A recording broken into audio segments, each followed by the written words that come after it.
안녕하세요. 항상 채널 잘 보고 있는 평범한 여성 시청자입니다. 저는 얼마 전 10년을 함께 살았던 남편과 이혼했어요. 10년이라는 긴 세월 동안 참 고통스러운 나날을 보냈었는데 남편과 헤어진 요즘 이게 사람 사는 거구나 싶을 때가 많습니다. 남편과 저의 인연은 아주 오래전에 시작되었어요. 제가 남편을 처음 만났던 것이 무려 기억도 제대로 나지 않는 5살 어린 아이였을 때거든요. 저희 집은 여느 집들처럼 평범하고 화목한 가정이었습니다. 저희 부모님께서는 작은 식당을 운영하셨어요. 규모가 그리 크지는 않았지만 동네 맛집이라고 소문나 단골도 많고 항상 손님들로 붐비는 곳이었죠. 제가 태어나기 전에는 두 분 다 회사에 다니셨다고 했어요. 어머니께서는 임신을 하시면서 일을 그만두셨고 아버지께서는 제가 1살 무렵 회사를 그만두고 나와 어머니와 함께 식당을 차리셨다고 하더라고요. 이 이야기를 처음 전해 들었을 때 왜 멀쩡히 잘 다니던 회사를 때려치고 갑자기 식당을 차리셨나 궁금한 마음이었는데 아버지께서는 그저 어머니와 좀 더 시간을 오래 보내고 싶었다고 말씀하셨습니다. 전에 다니던 회사에서는 걸핏하면 야근에 주말 근무를 나가느라 가족들과 보낼 시간이 없으셨다면서요. 두 분 다 장사를 해보셨던 분들도 아니고 특출난 비법 요리가 있던 것도 아니라 처음에는 조금 버벅였지만 결국 부모님의 식당은 안정적으로 자리를 잡게 되었습니다. 정말 신기한 것은 저는 어렸을 적부터 단 한 번도 부모님께서 싸우시는 모습을 본 적이 없어요. 물론 가벼운 말다툼 정도야 하셨지만 서로 언성을 높이거나 내 탓이네, 네 탓이네 하면서 얼굴을 붉히셨던 적이 없었습니다. 자영업이라는 게 신체적으로나 정신적으로나 참 힘든 일이고 서로 부딪힐 일도 많았을 텐데 어쩜 그렇게 사이가 좋으실 수 있었는지 모르겠어요. 물론 두 분 다 불같은 성격이 아니시기도 했지만 그만큼 사이가 좋은 부부였고 아버지께서는 항상 저보다 어머니를 먼저 챙기시는 분이었어요. 그래서 저는 어렸을 적에는 다른 집 아버지들도 다 자식보다 본인의 반려자를 먼저 챙기면서 살겠거니 생각했습니다. 매사에 어머니가 먼저인 아버지께 가끔은 섭섭한 기분이 들 때도 있었지만 두 분이 금술 좋게 지내시는 모습을 보면 저도 나중에 꼭 저런 남편을 만나야지 하는 생각을 했었어요. 식탁에 생선이 올라오면 아버지께서는 항상 어머니 먼저 발라주신 뒤에 저를 챙겨주셨고 외식을 한번 하더라도 매번 저보다 어머니께 먼저 먹고 싶은 것을 물어보시고 장사를 마치고 돌아오신 밤이면 본인도 피곤하실 텐데 어머니 어깨를 안마해 주시곤 하셨어요. 우리 딸도 나중에 좋은 남편 만나서 남편한테 해달라고 해. 그런 어머니를 부러워하는 저에게 어머니께서는 항상 그런 말씀을 하셨습니다. 우리 딸도 나중에 아버지처럼 좋은 남편을 만나서 행복하게 살았으면 좋겠다면서요. 그런 부모님을 보고 자랐으니 저는 하루빨리 아버지 같은 남편을 만나 결혼하고 싶다는 생각을 했었어요. 그래서 그렇게 결혼에 맹목적으로 매달렸을지도 모르겠습니다. 결혼만 하면 안정적인 가정이 생기면 어떻게 해서든지 행복해질 거라고 믿었었거든요. 다시 남편 얘기로 돌아오자면 남편은 저희 어머니 친구분의 아들이었어요. 요즘 말로 하면 엄친아라고 하죠. 엄마 친구 아들의 줄임말인데 들어본 적이 있으시려나요? 흔히들 어머니들께서 옆집 누구는 이번 시험에서 100점을 맞았다더라. 엄마 친구 아들 누구누구는 편식도 안 하고 잘 먹는다더라. 하며 남들과 비교하며 자식을 타박할 때 사용하는 말이죠. 그만큼 엄마 친구 아들은 뭐든 잘하는 완벽한 아이처럼 묘사되기 마련인데 남편은 딱 그런 아이였어요. 처음 만났을 당시 저보다 2살 많았던 남편은 새하얀 얼굴에 곱게 다려진 티셔츠를 입고 있었어요. 딱 봐도 비싸 보이는 옷이었고 실제로도 남편 집은 굉장히 잘 살았었어요. 제대로 기억이 나진 않지만 남편 아버지께서 규모가 꽤 있는 의류 사업을 하셨다고 했던 것 같습니다. 저희 부모님과 남편의 부모님은 꽤 친한 사이였어요. 부부 동반으로 여행도 자주 가고 만남도 자주 가졌습니다. 남편의 어머니와 저희 어머니께서는 고등학교 동창이었는데 학교를 다닐 당시에는 그리 친한 사이가 아니었지만 우연히 타지에서 만나 사이가 가까워졌다고 했어요. 마침 비슷한 또래의 자식도 있었고 여러모로 공통점이 많아 아버지들께서도 쉽게 친해지셨다고 하더라고요. 남편 집에도 몇 번 놀러 갔던 적이 있었는데 몹시 크고 화려했던 기억이 나요. 남편의 어머니께서는 항상 친절하셨고 남편 또한 제법 다정한 성격이었습니다. 2살 어린 여자아이를 귀찮아할 법도 한데 항상 저와 잘 어울려 주었고 어린 시절 저는 남편 가족들과 어울리는 것을 몹시 좋아했어요. 그러던 어느 날 비극은 갑작스레 찾아왔습니다. 제가 학교에 막 입학했던 8살 때의 일이에요. 저희 가족과 남편 가족은 그 해에 함께 여름 휴가를 떠나기로 했어요. 강원도의 한 캠핑장에서 함께 캠핑을 하기로 했고 남편 가족들이 미리 가서 준비를 해놓으면 저희 가족은 가게 문을 닫고 밤늦게 출발을 할 예정이었습니다. 그날따라 마감 시간까지 손님이 너무 많아 출발이 많이 늦어졌고 설상가상으로 밤부터 예보에도 없던 비가 쏟아지기 시작했어요. 잠깐 지나가는 소나기인 줄 알았건만 비는 멈출 낌새가 없었고 아버지께서는 도저히 이런 늦은 시간에 저 비를 뚫고 캠핑장까지 운전해서 가기는 무리라고 생각하셨다고 합니다. 결국 남편 가족에게 내일 날이 밝고 비가 그치는 대로 가겠다 연락을 보내놓고 잠에 들었어요. 다음날 아침에도 비는 여전히 내리고 있었고 아버지께서 보고 계시던 뉴스에서 갑작스러운 폭우로 물난리가 나 이곳저곳에서 피해가 있었다며 보도하고 있었던 기억이 납니다. 부모님께서는 걱정스러운 목소리로 이런저런 이야기를 나누셨고 어린 저는 눈을 비비며 그냥 집에서 쉬고 싶다는 생각을 했었던 것 같아요. 남편 가족에게서는 답장이 오지 않았고 부모님께서는 상의 끝에 일단 캠핑장으로 향하기로 했습니다. 그렇게 저희 가족은 바리바리 짐을 싸 캠핑장으로 출발했어요. 운전을 해보신 분들은 아시겠지만 눈길 못지않게 빗길 운전도 정말 까다롭잖아요. 그렇지 않아도 캠핑장으로 가려면 산길을 굽이굽이 지나가야 하는데 도로도 험하고 길도 미끄러우니 좀처럼 속도가 나지 않았고 아침 일찍 출발했지만 늦은 오후쯤이 되어서야 캠핑장 근처에 도착하게 되었습니다. 캠핑장으로 가는 내내 이곳저곳 침수된 곳이 많이 보였고 경찰같이 보이는 사람들이 노란 우비를 입고 도로를 통제하고 있었던 것 같아요. 워낙 어렸을 적의 일이라 자세하게 생각은 나지 않지만 꼭 영화나 드라마에서나 볼 법한 장면이라 어린 마음에 신기했던 기억이 납니다. 캠핑장으로 가는 길목 앞에 차가 여러 대 세워져 있었고 사람들이 우비를 입고 바람을 맞으며 짐을 정리하고 있었어요. 아버지께서 차에서 내려 그 사람들에게 다가가 이야기를 나누고 돌아오셨고 낯빛이 좋지 않으셨습니다. 어제 물난리 때문에 캠핑장에서 사고가 났다고 하네. 커다란 나무가 쓰러져서 텐트를 그대로 덮쳤다고. 밤새 난리도 아니었대. 그냥 돌아가는 게 좋을 거라고 하는데 아직 연락 온 거 없지? 사고 난 사람들이 어린 아들이 있는 부부였다고 하는데. 아버지의 말에 어머니께서도 덩달아 표정이 심각해지셨고 두 분은 한참 대화를 나누시다가 결국 차를 돌려 인근 병원으로 향하기로 했습니다. 어젯밤 물난리로 커다란 나무가 쓰러져 한 텐트를 덮쳤는데 부부는 죽사하고 어린 아들은 밤 사이에 병원으로 이송이 되었다고 했어요. 그때까지도 남편 가족에게서는 아무런 연락이 없었고 무리해서 캠핑장으로 향해봤자 남편 가족들도 진작 대피를 했겠지 싶어 병원으로 가 남자아이의 신원을 확인해보기로 했습니다. 그때까지만 해도 어렸던 저는 무슨 상황인지 제대로 파악이 되지 않아 마냥 해맑았던 것 같아요. 창밖의 풍경들을 보며 어머니께 저 사람들은 뭘 하고 있는 거냐, 물이 왜 이렇게 많냐, 지금 어딜 가냐 미주알고주알 이야기를 떠들었고 어머니께서는 착잡한 표정으로 대답해 주셨던 기억이 납니다. 도착한 병원에는 남편이 누워 있었어요. 설마 했는데 정말 그 사고의 당사자가 남편 가족이었던 것입니다. 어머니께서는 소식을 아시자마자 실신하셨고 저 또한 그제서야 뭔가 심각한 일이 일어났구나 하고 깨달았던 것 같아요. 오랜 시간이 지난 지금에서야 덤덤하게 얘기를 써내려갈 수 있지만 생각해보면 정말 끔찍한 사고입니다. 왜 하필이면 그 커다란 나무가 남편 가족의 텐트를 접쳤는지, 얼마나 고통 속에 돌아가셨을지. 행복한 휴가를 위해 떠난 여행길이었는데 그의 여름은 남편이나 저의 가족에게 모두 최악의 계절이 되고 말았습니다. 천만다행으로 남편은 이마에 경미한 타박상을 입은 것 외에는 크게 다친 곳이 없었습니다. 다만 정신적 충격이 컸어요. 그런 사고를 겪었으니 멀쩡한 것이 더 이상한 수준이었습니다. 어찌어찌 장례는 무사히 치렀지만 남편의 조부모님께서는 모두 일찍이 돌아가셨고 가까운 친척도 없어 몹시 곤란한 상황이었고 저희 부모님께서는 고민 끝에 남편을 걷어들이기로 하셨습니다. 저도 어렸을 적의 일이라 정확한 정황은 알지 못하지만 다들 어린 남편은 나몰라라 했으면서 남편 앞으로 남겨진 유산은 탐을냈던 모양이에요. 저희 부모님께서는 법적인 문제로 유산을 넘겨받지 못했지만 애초부터 돈이 아니라 남편 부모님에 대한 죄책감 때문에 결정하신 일이었기에 상관없다 하셨어요. 그렇게 남편은 하루아침에 저희 가족이 되었습니다. 사고 후로 남편은 성격이 많이 달라졌어요. 이전에는 웃음도 많고 밝고 활발한 성격이었는데 말수가 눈에 띄게 줄고 다른 사람들과 어울리기보다는 언제나 구석에 혼자 앉아있는 아이가 되었습니다. 제게도 친오빠처럼 다정하게 굴어줬었는데 같이 살게 된 이후로 오히려 더 쌀쌀맞아졌어요.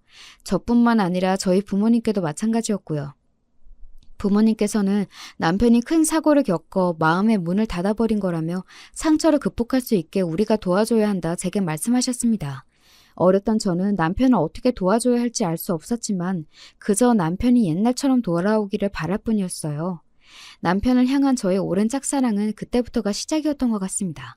앞서 말했듯 남편은 여러모로 참 완벽한 사람이었어요. 돌아가신 남편의 부모님 두 분 모두 선한 인상의 선남선녀였고 남편 또한 그런 부모님을 닮아 하얀 피부의 미남이었습니다. 한 해 한 해 시간이 지날수록 키도 훤칠해지고 동네 여자아이들이 남편 뒤를 졸졸 쫓아다니며 저희 집 앞에서 등교하는 남편 얼굴 한번 보겠다고 아침마다 기다릴 정도였습니다. 남편은 공부도 잘했어요. 중고등학교 내내 평범한 동네 보습학원을 다니면서도 반에서 절반 등수 안에 들까 말까한 저와는 달리 매번 전교 1, 2등은 놓치지 않았습니다. 게다가 운동, 음악, 미술 같은 예체능에도 전부 소질이 있었어요. 체육 시간에 축구하는 남편을 보겠다고 여학생들이 창문에 다닥다닥 붙어있을 정도였고 남편이 그린 그림은 교내 미술대회에서 항상 순위권 안에 들어 복도에 걸려있곤 했습니다. 그야말로 팔방미인이 따로 없었고 사춘기 소녀가 그런 완벽한 남학생을 짝사랑하는 것은 당연한 수준이었어요. 그러나 그런 남편에게 단 한 가지 단점이 있었다면 바로 성격이었습니다. 어린 시절 겪은 큰 사고 후 남편은 예전의 다정한 성격으로 돌아가질 않았어요. 저희 부모님께는 그나마 어느 정도 예의를 차리고 살갑게 굴었지만 제게는 언제나 무뚝뚝한 태도였습니다. 어렸을 때는 함께 나들이도 나가고 저와 인형놀이도 해주며 제법 잘 어울려졌었는데 시간이 지날수록 남보다 못한 사이가 되어갔어요. 저는 언제나 남편과 친해지고 싶었기에 다양하게 노력해봤지만 아무 소용이 없었습니다. 남편은 학교에서 저와 아는 체 하는 것을 꺼려하는 것 같았어요. 당시에는 남편이 저를 싫어해서 그렇다고 생각했지만 이제와 생각해보면 아무래도 저희 집에 얹혀 사는 처지라는 것이 밝혀져 소문이 날까봐 두려웠던 것이 아니었을까 싶습니다. 학교에서는 인사도 하지 않고 모른 척 집에서도 식사 시간을 제외하고는 항상 본인 방에만 박혀 있었기에 이야기를 나눌 틈이 없었고 부모님께서는 항상 가게를 돌보시느라 바쁘셨기에 가족끼리 단란한 자리를 가지며 친해질 기회도 없었어요. 그럴수록 저는 남편과 더더욱 친해지고 싶었고 나름대로 도시락도 싸주고 먼저 살갑게 말도 걸며 가까워지기 위해 여러 노력을 기울였습니다. 처음에는 쌀쌀맞게만 굴던 남편도 시간이 지날수록 경계심을 조금씩 허무는 것 같았어요. 나중에는 제가 모르는 문제를 물어보면 친절하게 알려주기도 하고 부모님이 늦게 돌아오시는 날이면 둘이서 치킨 같은 배달 음식을 시켜 나눠 먹기도 하며 제법 편안한 사이가 되었습니다. 그때까지만 해도 저는 제가 남편과 친해지고 싶은 마음이 사랑이라고 자각하지 못했어요. 그저 어렸을 적처럼 남편과 친남매처럼 다정하게 지내고 싶은 것이라 생각했죠. 남편이 대학에 들어가 첫 여자친구를 사귀었을 때 비로소야 내가 남편을 남매로서가 아니라 이성으로서 좋아했던 것이구나 하고 깨달을 수 있었습니다. 공부를 잘했던 남편은 서울에 있는 법대에 들어갔어요. 저는 딱히 공부에 소질이 없는 아이였지만 어떻게 해서든 남편과 가까이 지내고 싶었기에 고3 막바지에 죽을 둥 살 둥 공부에 서울 끄트머리 있는 대학에 합격했습니다. 남편의 대학과 제 대학은 꽤 거리가 있는 편이었지만 저는 이런저런 핑계를 만들어 자주 남편에게 놀러 갔어요. 남편은 크게 귀찮아하는 기색 없이 저를 받아주었고 저희는 점점 더 가까운 사이가 되어갔습니다. 당시에 저는 남편과 제가 나름대로 남녀 사이로 발전하고 있다 생각했는데 나중에 남편의 이야기를 들어보니 남편은 그때까지만 해도 저를 전혀 그렇게 생각하지 않았었다고 하더라고요. 남편은 대학에 들어가서도 여전히 인기가 많았고 여자친구가 계속 바뀌었어요. 그때부터 진작 바람길을 알아보고 마음을 접었어야 하는 건데 당시에는 그저 남편이 워낙에 멋있으니 주변 여자들이 남편을 가만두지 않는 것이라고만 생각했습니다. 저는 대학을 졸업하고 바로 작은 회사에 들어갔고 남편은 고시 준비를 시작했어요. 그 즈음부터 남편은 저희 부모님께 더 이상 손을 벌리고 싶지 않다며 독립을 했는데 부모님께서 구해주신 자취방을 정리하고 아주 작은 고시원으로 들어갔습니다. 저는 그런 남편에게 매일같이 밑반찬을 해서 가져다주고 주말이면 데리고 나와 비싸고 맛있는 밥도 사 먹이고 필요할 때 쓰라며 돈도 조금씩 건네주고는 했어요. 처음에는 이런 거 필요 없다고 거절하던 남편도 한 번, 두 번 받아 쓰더니 나중에는 용돈처럼 자연스레 요구하더라고요.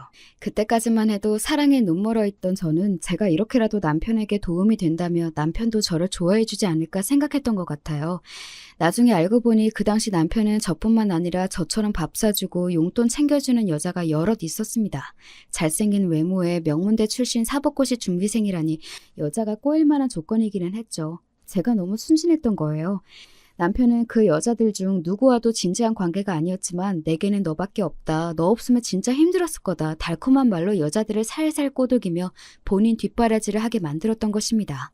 저 또한 그 여자들 중 한 명이었고 모든 사실을 알게 되었을 때 어찌나 배신감이 느껴지던지요. 공부하려면 돈이 많이 필요한 거 알고 있잖아. 걔네들은 그냥 돈줄이고 같이 있을 때 진짜 마음이 편한 건 너밖에 없어. 넌 날 오래 봐서 다 알고 있잖아. 넌 다른 애들이랑 달라. 그렇지만 저는 바보처럼 남편의 사탕 발림에 또다시 넘어가고 말았습니다. 다른 여자들은 그저 돈줄이다. 공부하느라 돈이 필요해서 어쩔 수 없이 만나고 있는 거다. 다른 여자들과는 밥만 먹고 헤어지는 사이다. 그렇지만 너는 다르다. 그 한마디에 어쩜 그렇게 기분이 좋아지던지. 다른 여자들과는 다르게 남편을 어렸을 적부터 알아왔다는 사실과 마치 정실 부인이라도 된 듯한 자아도취감에 저는 남편이 다른 여자들과 어울린다는 사실을 알면서도 바보처럼 남편의 뒷바라지를 그만두지 못했습니다. 그렇게 몇 년여간의 뒷바라지는 계속되었어요. 그러면서 남편은 수도 없이 많은 여자들과 어울렸고 저는 그 사실을 다 알면서도 눈 감아주었습니다. 결국에 남편은 내 것이니까 남편이 진짜로 좋아하고 기댈 수 있는 사람은 나뿐이니까 하는 말도 안 되는 생각을 하면서요. 그렇게 여자들과 어울려 놀면서도 타고난 머리가 좋아서인지 남편은 결국 고시에 합격했습니다. 번듯한 변호사가 되었다니 축하할 일이면서도 한편으로는 마음이 불안해졌어요.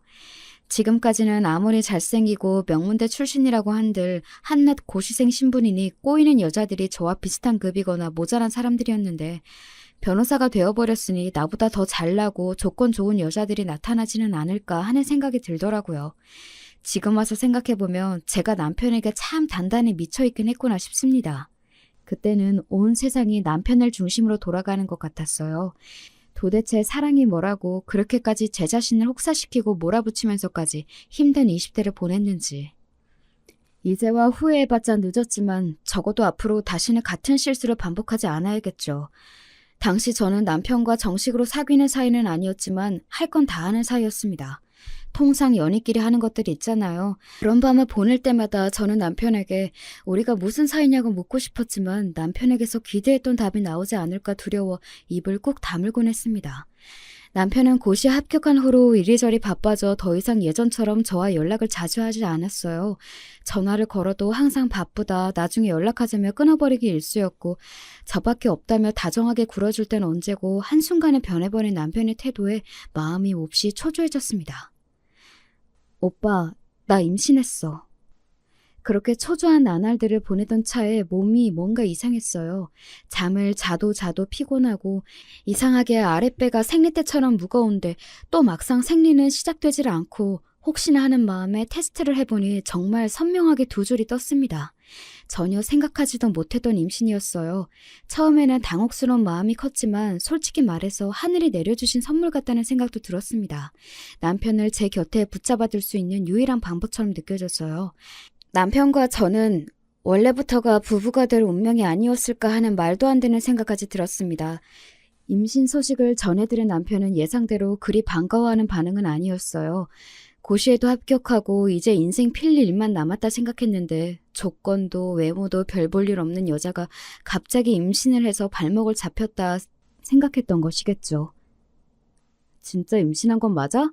제대로 확인해봤어? 아니, 일단 나랑 병원 좀 같이 가자. 남편은 제가 거짓말을 하는 것은 아닌지 의심했습니다. 더 이상 본인을 붙잡아둘 명분이 사라지니 아이를 가졌다고 거짓말을 하는 게 아닌가 생각하는 것 같았어요. 물론 그런 남편의 태도가 상처가 되긴 했지만 저는 결백했어요. 아무리 남편을 사랑한다고 한들 있지도 않은 아이가 생겼다 거짓말로 자작극을 벌일 정도는 아니었으니까요. 그런 거짓말은 들통나는 게 시간 문제이기도 했고요. 함께 병원을 가서 제 뱃속에 정말 본인의 씨가 자라고 있다는 것을 확인한 남편은 한숨을 푹푹 내쉬었어요. 솔직히 말해서 전 그때 남편이 제게 아이를 지우라고 할까 두려웠습니다.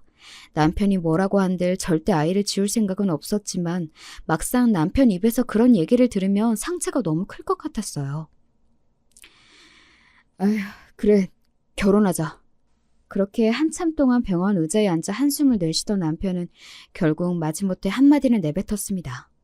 당시 생각해도 참 분위기 없고 최악의 프로포즈지만 당시 저는 그 말이 100캐럿짜리 다이아몬드 반지보다 더 기뻤어요. 드디어 내가 꿈꾸던 결혼 생활이 시작되는 거구나. 이 남자가 정말 내 남편이 되는 거구나 하고요. 그때 저는 결혼만 하면 남편이 저희 아버지처럼 가정적이고 아내를 위하는 남편이 될 거라고 말도 안 되는 착각을 하고 있었던 것 같아요. 사람 고쳐 쓰는 거 아니라고 그렇게 수많은 여자들과 어울려 지내는 것을 전부 다 봐와놓고도 왜 그런 말도 안 되는 생각을 했던 건지, 어쩌면 저는 그저 애써 현실을 부정하려 했던 건지도 모르겠습니다. 결혼하면 달라질 거야. 결혼하면 좋은 남편이 될 거야. 그렇게라도 생각하지 않으면 제가 너무 비참해지니까요. 저와 남편의 결혼 소식에 부모님께서는 몹시 놀라셨어요. 친남매처럼 가까이 지내는 줄로만 알았더니 언제부터 그런 사이가 되었냐면서요. 뱃속에 아이가 있다는 말에 아버지께서는 거의 뒤로 넘어가셨지만 결혼 준비는 큰 문제 없이 진행되었습니다. 남편은 고시에 합격해 로펌에 들어가기는 했지만 이제 막 사회생활을 시작한 초년생이었고, 저 또한 회사를 오래 다니긴 했지만 남편 뒷바라지를 하느라 크게 모아놓은 돈이 없어 저의 부모님께서 대부분의 결혼식 비용을 마련해 주셨습니다. 지금 생각해도 너무나 죄송스럽고 감사한 마음이에요. 결혼식 비용뿐만 아니라 저희가 살 신혼집도 부모님께서 구해주셨습니다. 남편 로펌 근처의 구축 아파트였고 둘이 살기엔 차고 넘칠 정도로 충분했어요. 남편은 조금 불만족스러워 보이긴 했지만요. 그렇게 결혼식을 마치고 신혼생활이 시작되었습니다. 남편은 이제 막 시작한 초보 변호사였기에 매일같이 일을 배우러 다니고 발로 뛰느라 바빴어요. 배가 어느 정도 불러오기 전까지는 저도 회사에 다녔기에 남편의 빈자리를 느낄 새가 없었습니다. 임신 중순 무렵에는 회사를 그만두고 집에서 살림을 하며 태교에 집중하기 시작했어요. 결혼 전과 큰 변화는 없었지만 그래도 남편은 어느 정도 저와 아이를 신경 써주는 것 같았습니다. 퇴근길에 먹고 싶은 게 있냐 물어봐 사오기도 하고 시간을 내서 산부인과에 같이 가주기도 하고요. 사실 뱃속에 본인 아이를 품고 있는 여자에게 당연히 해줘야 마땅한 일들이었지만 그때는 그것도 고맙게 느껴졌습니다. 그만큼 남편에게 기대가 없었던 것이겠죠. 결혼하면 달라지겠지 싶었으면서도 마음 한켠으로는 남편이 변하지 않을 것이라는 사실을 알고 있었던 것 같아요. 그때까지만 해도 남편도 정말 저와 잘 살아볼 생각이었을지도 모르겠습니다. 적어도 제 기억에는 그 당시에 남편이 불륜을 저지를 만한 틈이 없었던 것 같거든요. 로펌에서 어울리는 여자가 있었을지는 모르는 일입니다만 적어도 퇴근하면 바로 집으로 돌아오고 주말에는 저와 시간을 보내며 제법 가정적인 태도를 보였어요. 기대가 없었던 만큼 그런 남편의 모습이 배로 감동이었고 정말 행복한 가정을 이룰 수 있을 것 같다는 상상에 부풀었습니다. 뱃속 아이는 딸이었고 남편과 함께 주말마다 이리저리 쇼핑을 다니며 아이 물품을 준비했어요. 여자아이라고 꼭 분홍색 물건을 사야 하는 건 아니었지만 이상하게 손이 분홍색으로 가더라고요. 태어날 아이가 얼마나 예쁠까. 첫 딸은 아빠를 빼닮는다던데 아주 귀여운 아이가 태어나겠지. 각종 아기 물품들을 집에 준비해놓고 태어날 아이를 상상하며 하루하루를 보냈습니다. 그때가 처음이자 마지막으로 결혼하고 행복이란 걸 느꼈던 시기였던 것 같아요. 임신 막달이 가까워질수록 급격하게 컨디션이 좋지 않아졌고 저는 결국 조기양수 파열로 병원에 입원을 하게 되었습니다. 최대한 버티다가 아이를 낳고 싶었지만 상황이 여의치 않아 30주를 채우지 못하고 딸아이를 출산하게 되었어요. 아이는 1.5kg으로 아주 작았고 태어나자마자 신생아 중환자실의 인큐베이터에 들어갔습니다. 스스로 몸조리를 하기도 힘들었지만 아이가 너무나 걱정이 되어 매일같이 울며 밤을 지새웠어요. 당시의 기억은 지금 다시 떠올리기도 싫을 정도로 너무나 고통스럽고 힘들었던 나날들 뿐입니다. 그 일에 관해 자세하게 적고 싶은 마음은 없고 다시 상기하고 싶지도 않아요. 그 뒤로 많은 일들이 있었지만 미숙아로 태어나 호흡기 쪽에 문제가 있던 저희 딸아이는 중환자실에서 한 달여 가량을 버티다 결국 엄마 품에 안겨보지도 못하고 세상을 떠나갔습니다. 그 과정에서 남편과의 사이도 자연스레 멀어질 수밖에 없었어요. 아이가 태어나면 마냥 행복할 것이라고만 생각했던 저희 가족은 그렇게 또다시 남보다 못한 사이가 되어버리고 말았습니다. 아이에게는 지금도 죄책감이 가득해요. 병원에서는 그 누구의 잘못도 아니다. 세상엔 피할 수 없는 일이 있는 법이다. 산모님 탓이 아니다. 저를 위로했지만 설령 정말 그렇다 한들 엄마로서 아이에게 미안한 마음은 죽는 날까지 지울 수가 없을 것 같습니다. 최대한 조심해서 생활했지만 뭔가 아이에게 무리를 주었던 것이 아닐까. 내가 좀 더 조심했다면, 내가 더 건강한 산모였다면 아이를 더 오래 품어줄 수 있었을 텐데. 모든 것이 내 탓 같고 하루하루 죽고 싶을 만큼 힘들었어요.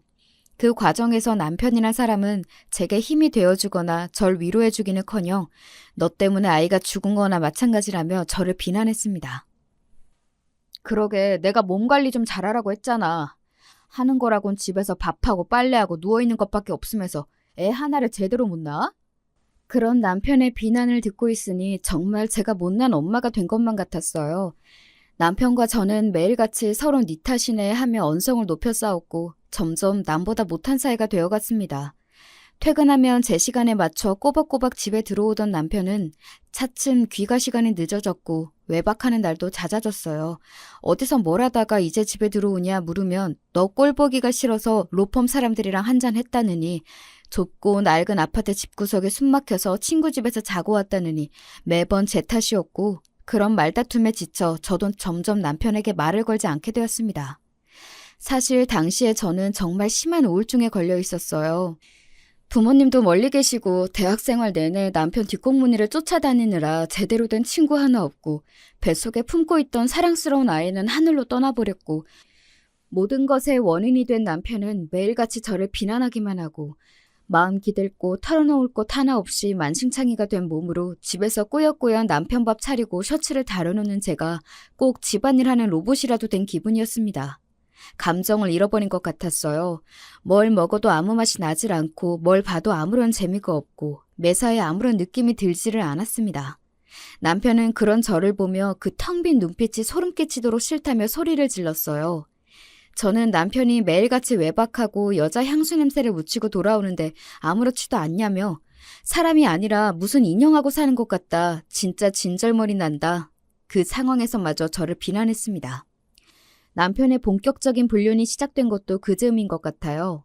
제가 모든 것을 놔버린 사람처럼 텅 빈 눈빛으로 하루 종일 공허하게 앉아있기만 하니 남편은 대놓고 여자들을 만나고 다니기 시작했습니다. 처음에는 룸사롱 같은 술집을 드나들며 술집 여자들과 어울리는 것 같았어요.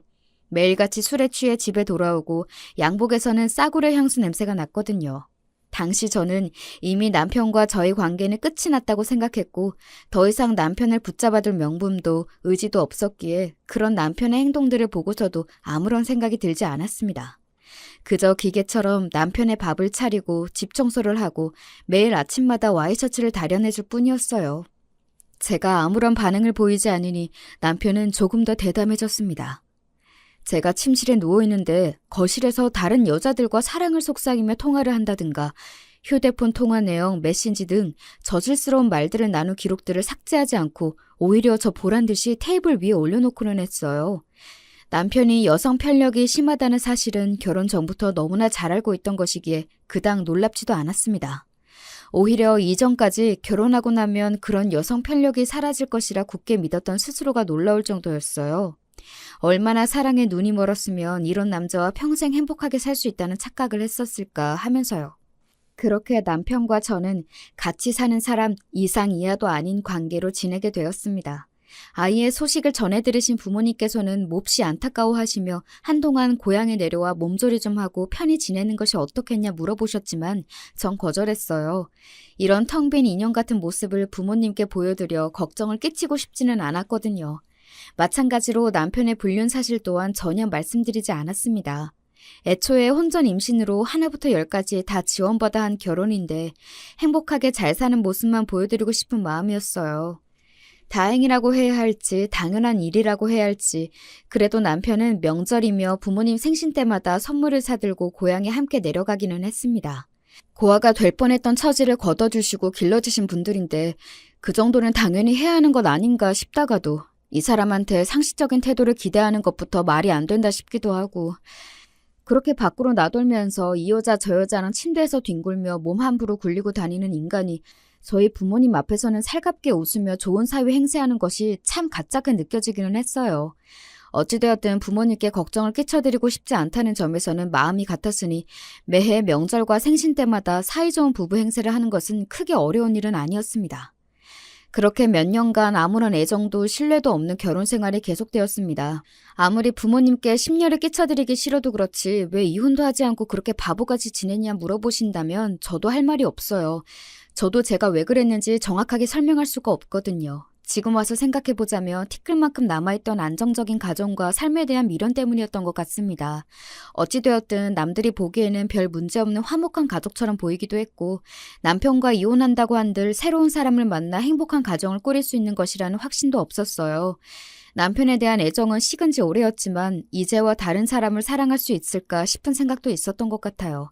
누군가를 새로 만나 다시 시작할 자신은 없고 그렇다고 혼자가 되고 싶지는 않고 허울뿐인 울타리이긴 하지만 어찌됐든 지금은 내게 가족이라는 존재가 있기는 하니까 그런 여러 생각들이 겹쳐 제가 현실에 안주하도록 만들었던 것 같아요. 남편과 저의 사이좋은 부부 행세는 저희 아버지께서 돌아가실 때까지 계속되었습니다.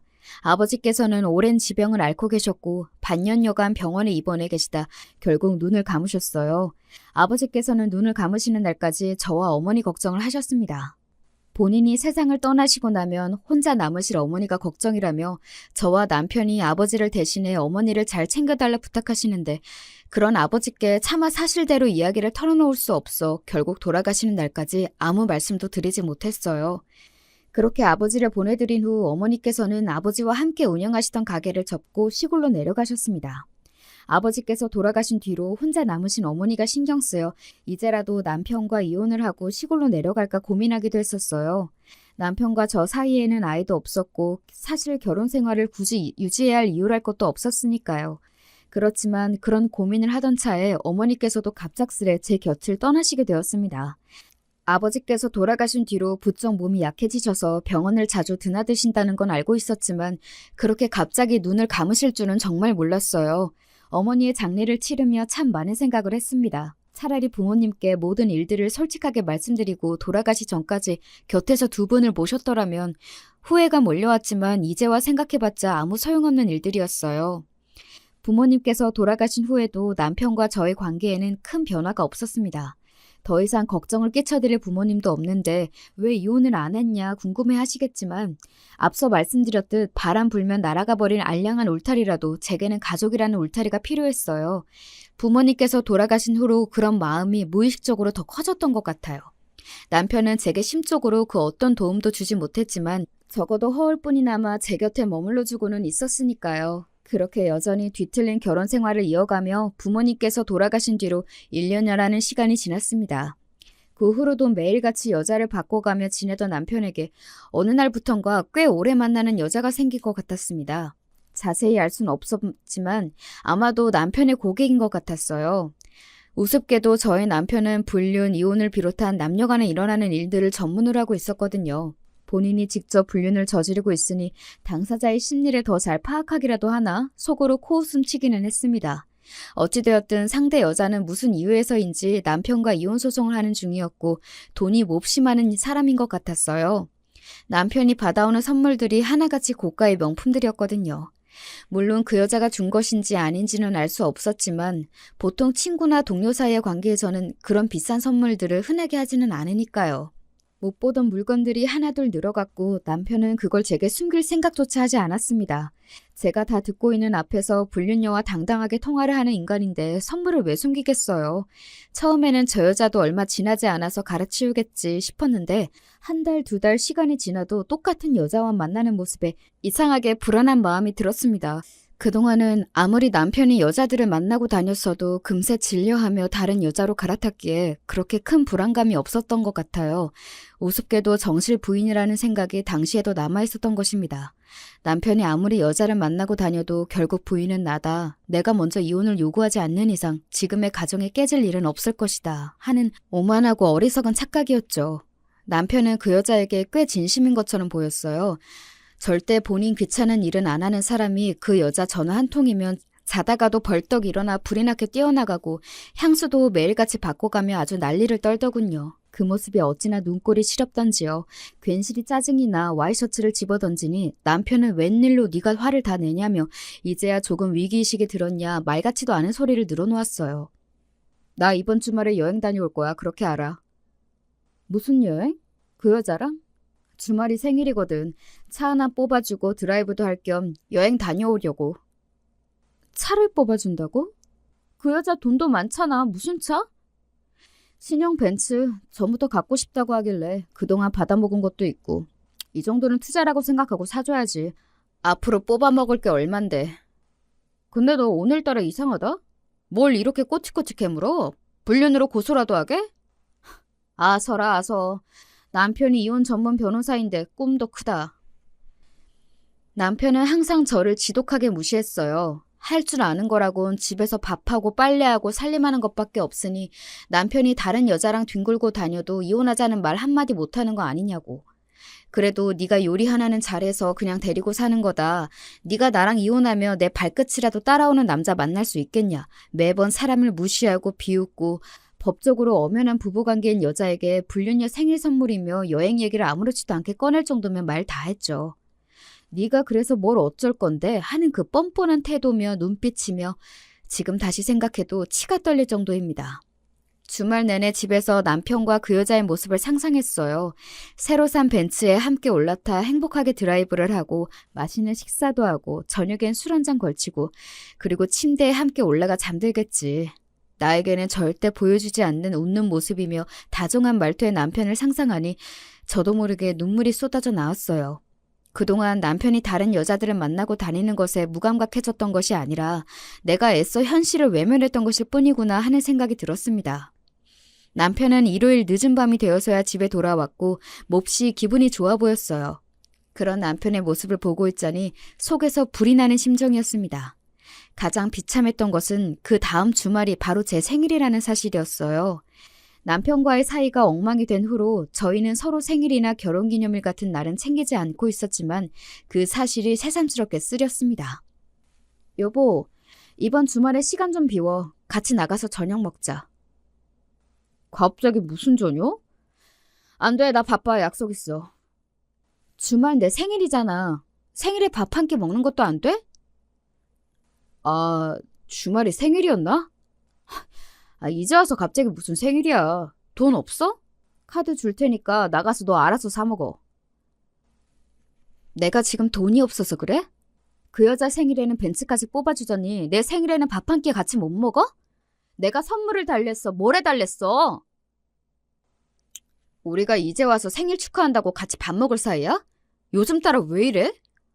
혹시나 해서 하는 말인데 나 너랑 잘 지내볼 생각 없어. 나 그 여자랑 재혼할 거야. 뭐? 그게 무슨 말이야? 주말에 여행 가서 프로포즈 했어. 안 그래도 얘기하려고 했는데 우리 이혼하자. 이만큼 살았으면 할 만큼 했잖아. 그래도 아직 법적으로 부부 사이인데 다른 여자한테 프로포즈를 했다니 너무나 황당한 말에 제대로 대답도 못하고 있는데 남편은 솔직히 그동안 네 부모님 생각해서 살았던 건데 이제 돌아가셨으니 더 이상 같이 살 이유가 없지 않느냐. 그 여자 장난 아니게 돈이 많은 여자다. 나도 앞으로 상류사회 올라가서 좀 떵떵거리면서 살아보고 싶다. 이혼해주면 내가 그동안 모아놓은 돈 다 주겠다. 생일 선물로 벤츠가 아니라 10억 줄 테니 그냥 좋게 이혼해달라. 너도 어차피 나 사랑해서 같이 살았던 거 아니지 않느냐. 뻔뻔하게 이야기들을 늘어놓았고 참 기가 찼습니다. 철면피라는 건 진작부터 알고 있었지만 이렇게까지 상식 밖의 인간일 줄은 정말 몰랐어요. 그래도 한때나마 사랑했고 10년 동안 한 집에서 부대끼며 살아온 사람인데 내가 지금껏 정말 허송세월을 했구나. 머리를 한 대 맞은 기분이었습니다. 결국 왈가왈부할 것 없이 이혼해주겠다고 했고 남편은 그날로 짐을 싸서 집을 나갔습니다. 속이 허했지만 한편으로는 잘된 일이다 싶었어요. 더 이상 현실을 외면하며 저런 한심한 인간 바짓가랑이를 붙잡은 채로 의미 없는 결혼 생활을 이어갈 필요가 없다는 생각이 들었거든요. 그렇게 저는 남편에게 10억을 받고 깔끔하게 합의 이혼을 했습니다. 우스갯소리겠지만 남편이 이혼 전문 변호사라 편하긴 하더라고요. 10년간의 세월, 아니 어쩌면 훨씬 전부터 제가 남편에게 가져다 바친 세월과 젊음이 겨우 10억으로 보상받을 수 있는 건 아니었지만 이혼하고 나니 내가 뭐 때문에 그동안 가족이라는 쓸데없는 울타리에 집착했던 건지 속이 참 시원해지는 기분이었어요. 더 이상 남편이 다른 여자들과 어울리는 걸 애써 무시하지 않아도 되고 죽을 만큼 미운 인간 밥 차리고 빨래하고 그러면서도 할 줄 아는 건 집안일 뿐이라며 무시당하지 않아도 되고 그토록 두려워했던 혼자가 막상 되어보니 별거 없더라고요. 이혼한 뒤로 저는 그동안 해보지 못했던 취미생활도 즐기고 문화센터에서 수업도 받고 분위기 좋은 맛집, 카페 등 찾아다니며 나름대로 행복한 나날들을 보냈어요. 신경 써야 할 인간이 사라지니 마음이 그렇게 가벼워질 수가 없더라고요. 물론 저와 이혼하고 그 여자와 재혼해 희희낙낙 잘 살고 있는 모습을 생각하면 가끔은 속이 쓰리긴 했지만 얼마 전 우연히 남편을 만난 뒤로 그런 일도 싹 사라졌어요. 이 사연을 쓰기 시작한 이유도 그 일 때문이에요. 남편과 이혼한 뒤로 저는 부모님께서 결혼하실 때 마련해 주셨던 구축 아파트에 줄곧 살고 있었는데 얼마 전 이사를 위해 근처에 부동산을 찾았어요. 그런데 그 부동산에서 남편을 딱 마주친 겁니다. 남편이 일하고 있는 로펌이 근처라 마주친 것 같았어요. 그 여자랑 살만한 신혼집이라도 구하러 왔나 싶어서 떨떠름하게 인사를 하는데 얼굴이 썩 안 좋아 보이더라고요. 한창 깨벗고 행복할 시기 아니냐, 아파트 구하러 온 거 아니냐 물어보자 부동산 주인이 의문 가득한 얼굴로 남편에게 원룸 알아보러 오셨다고 하시지 않았냐는 거예요. 웬 원룸인가 싶어 남편을 쳐다보니 남편이 머뭇거리다가 실은 그 여자랑 결혼을 못했대요. 전혀 예상하지도 못했던 말에 결혼을 왜 못했냐 물으니 그러는 넌 여기 뭐하러 왔냐고 되묻더라고요. 나 이사 가려고 아파트 사러 왔어. 아파트를 산다고? 네가 무슨 돈이 있어서? 아, 내가 준 10억? 요즘 10억 갖고 이 동네에서 아파트를 어떻게 사? 내가 말 안 했었나? 우리 아버지가 돌아가시면서 시골 땅을 엄청 물려주셨거든. 몇 푼 안 하는 줄 알았더니 좀 알아보니까 몇백억 되더라고. 뭐? 몇백억? 어머니 시골 내려가셨던 것도 땅 보러 가셨던 거였어. 아버지 먼 친척분이 물려주신 건데 아버지도 돌아가실 때까지 묵혀두고 모르셨다고 하더라고. 근처에 뭐가 들어와서 땅값이 엄청나게 올랐다고 하더라. 아무튼 결혼을 못했다니 아쉽게 됐네. 우리 같이 살던 아파트도 좁다고 투정 부리던 사람이 원룸에서 잘 살 수 있겠어? 실은 아버지께서 돌아가시면서 제 앞으로 엄청난 땅을 물려주셨습니다. 마지막에 알려드리고 싶어서 앞에서는 언급하지 못했는데 쓰면서도 손이 근질근질했네요. 저도 어머니가 돌아가시고서야 알게 된 사실인데 예전에는 논밭이었던 곳이지만 근처에 무슨 대형 시설이 들어오게 되면서 땅값이 몇십 배가 뛰었다고 하더라고요. 생각지도 못한 유산에 처음에는 정말 당황스러웠어요. 그렇지만 지금은 저런 구질구질한 인간과 이혼하고 그동안 고생했던 만큼 새로운 인생 멋지게 잘 살아보라는 부모님의 마지막 선물이라고 생각하고 있습니다. 남편이 저를 가진 것 없는 여자라 무시할 때마다 이 이야기를 꺼낼까 말까 정말 고민을 많이 했었는데 결국 이혼하는 날까지 한마디도 꺼내지 않았어요. 재혼한다는 그 여자도 돈이 장난 아니게 많다고 하길래 그닥 돈에 아쉬워할 것 같지도 않았거든요. 어떻게 그런 사실을 이혼하기 전까지 한마디도 안 꺼낼 수가 있어? 부부 사이의 유산 상속은 다 공유해야 하는 거 몰라? 그렇게 부부 사이의 도리를 잘 지키시는 분이 매일같이 다른 여자랑 뒹굴어? 다른 사람은 몰라도 당신은 나 비난할 자격 없어.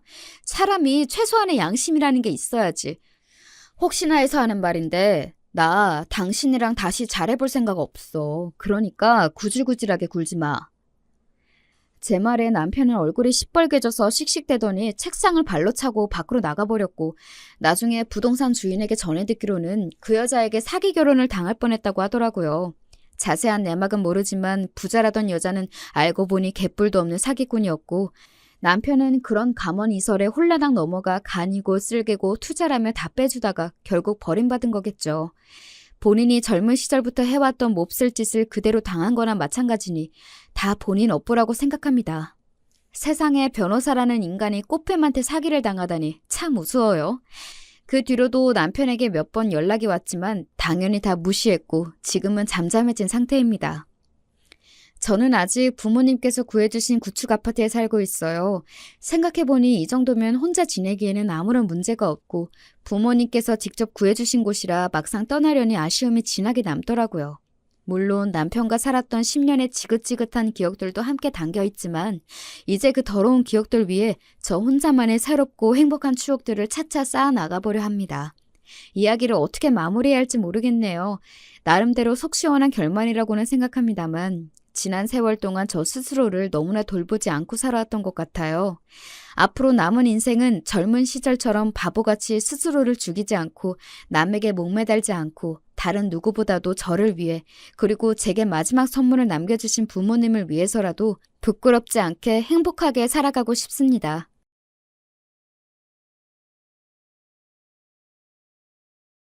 안녕하세요.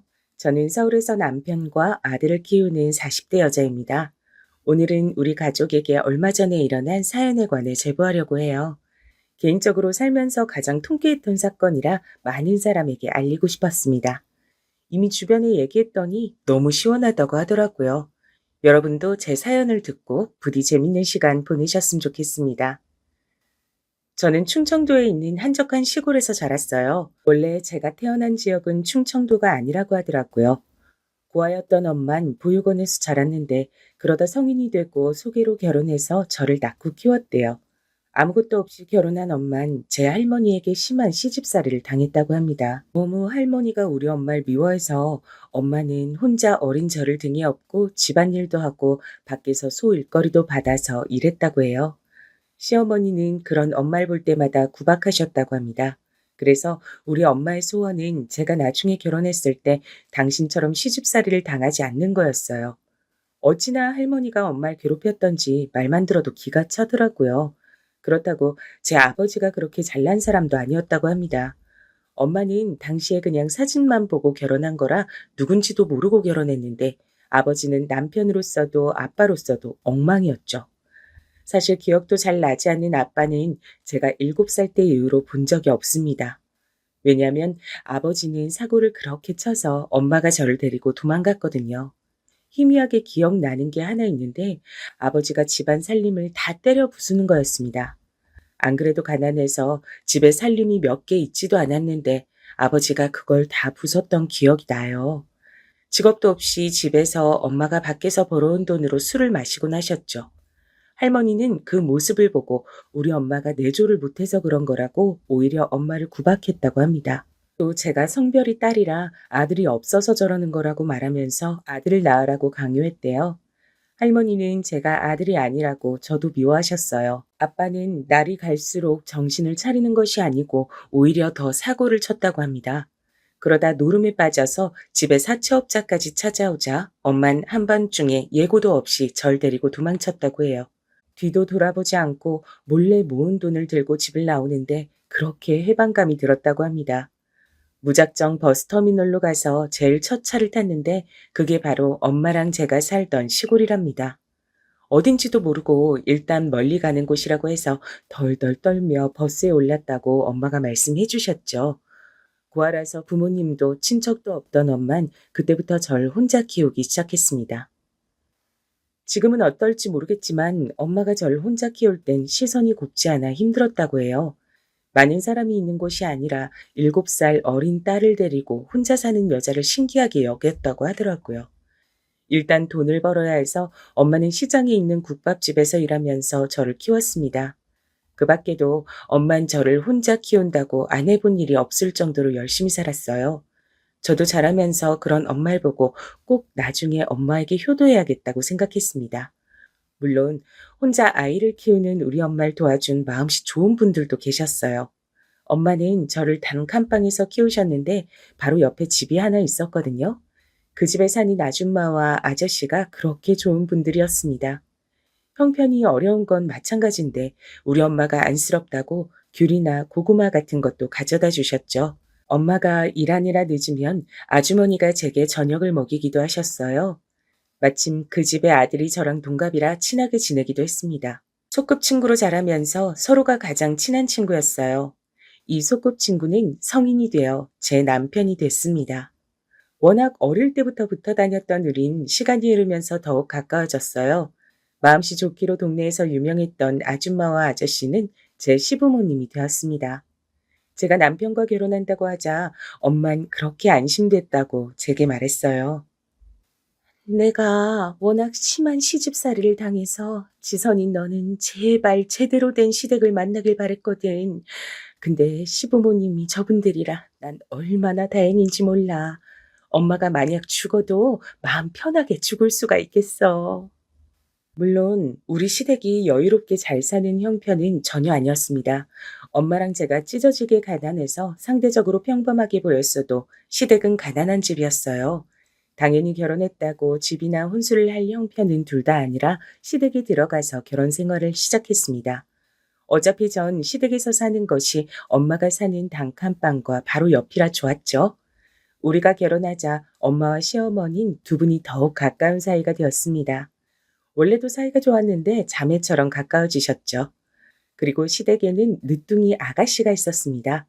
저랑 남편이 23살에 결혼했는데 아가씨가 그때 겨우 5살이었어요. 너무 어린 아가씨가 귀여워서 제가 엄마처럼 돌봤습니다. 시아버지와 남편은 둘이 같이 작게 과수원을 했어요. 워낙 작아서 딱 하루 벌어 하루 먹고 사는 형편이었죠.